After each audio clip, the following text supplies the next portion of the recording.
श्रोता प्रेमियों, मैं राम सागर शास्त्री आप लोगों के समक्ष रखने जा रहा हूं एक प्रसंग, कैकेयी का विवाह।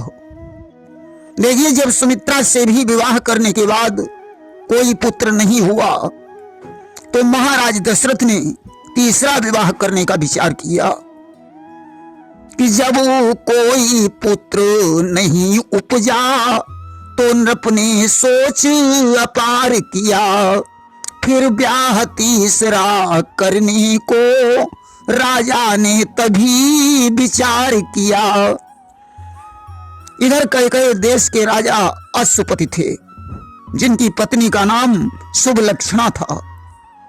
उनकी पुत्री कैकेयी धनुर्विद्या में पारंगत तथा वीरांगना थी। कैकेयी को विवाह के योग्य जानकर राजा ने देश देश में ऐलान करवा दिया कि निज पुत्री कैकेयी को ब्याह योग्य अनुमान देश देश में भूप ने करवाया ऐलान कि जो कोई वीर पुरुष मेरी पुत्री कैकेयी को धनुर्वेद में परास्त कर देगा, उसी के साथ कैकेयी का विवाह हो जाएगा।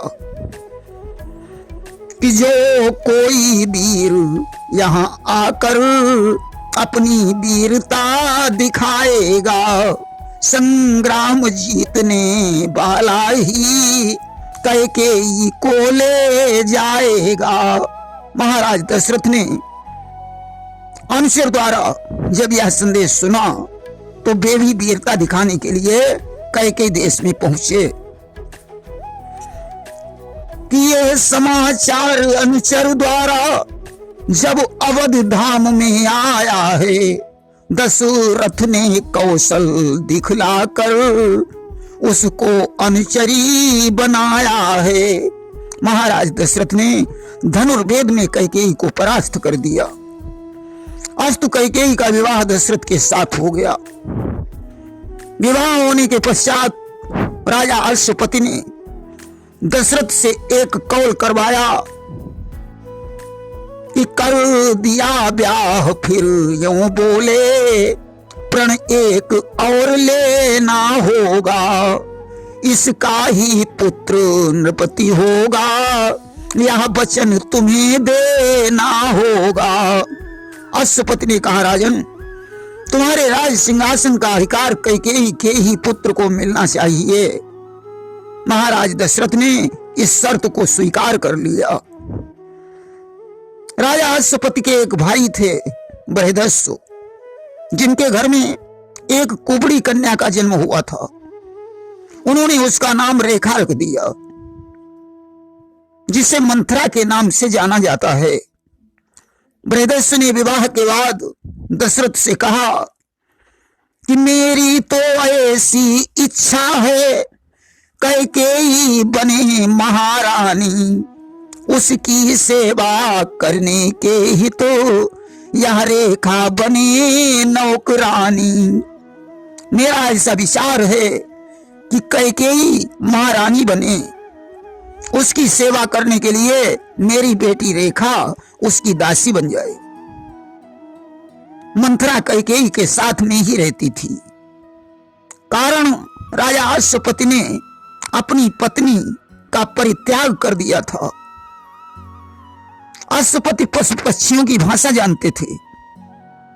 एक बार वे सरोवर के पास अपनी रानी शुभलक्षणा के सहित बैठे हुए थे। वहां हंस हंसनी आपस में बातचीत कर रहे थे।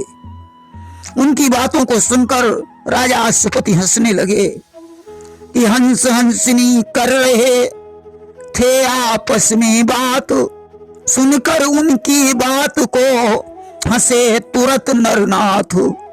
राजा अश्वपति को ऐसा वरदान था कि इस राज को जिस दिन तुम बता दोगे उसी दिन तुम्हारी मृत्यु हो जाएगी।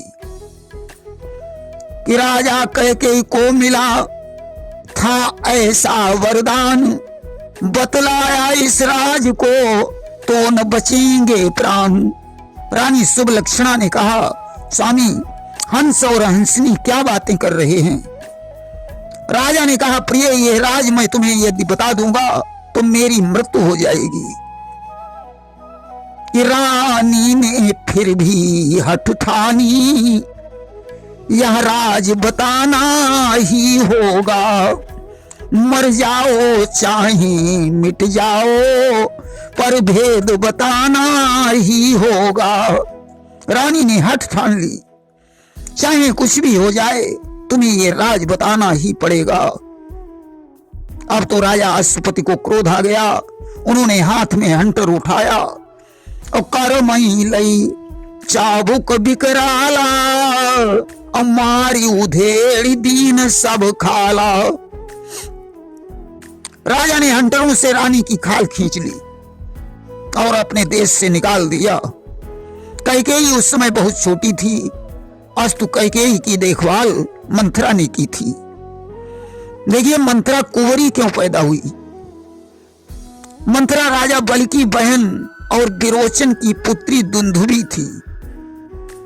विरोचन से जब देवता लोग परेशान हो गए तो इंद्र ने ब्राह्मण बनकर उससे शीश का दान मांग लिया, इसलिए यह इंद्र से नाराज रहती थी। जब सिंधु मंथन में समुद्र के तट पर देवासुर संग्राम छिड़ा, दैत्य परेशान होकर दुंदुभी की शरण में पहुंचे, उस समय दुंदुभी ने इंद्र को छोड़कर सभी देवताओं को नाग पास में बांध लिया। इंद्र भागकर भगवान विष्णु के पास पहुंचे। विष्णु ने इंद्र को गरुणास्त्र प्रदान कर अपनी शक्ति इंद्र में निहित कर दी। अस्तु इंद्र ने वहां पहुंचकर गरुणास्त्र के द्वारा नागपाश को काटकर देवताओं को आजाद करवाया और दुंदुभी को ललकारा कि गरुण अस्त्र से काट कर नागपाश तत्काल, ललकारा उस देवी को ओ दुष्टा चांडाल। गुस्से में आकर इंद्र ने उसकी पीठ पर वज्र का प्रहार किया, जिससे उसकी पीठ में कुंवर उत्पन्न हो गया।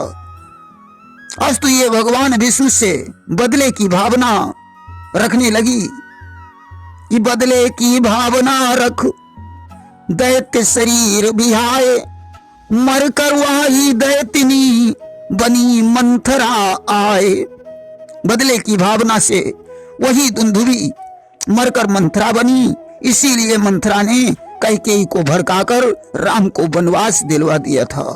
प्रेम से बोलिए वृंदावन बिहारी लाल की जय।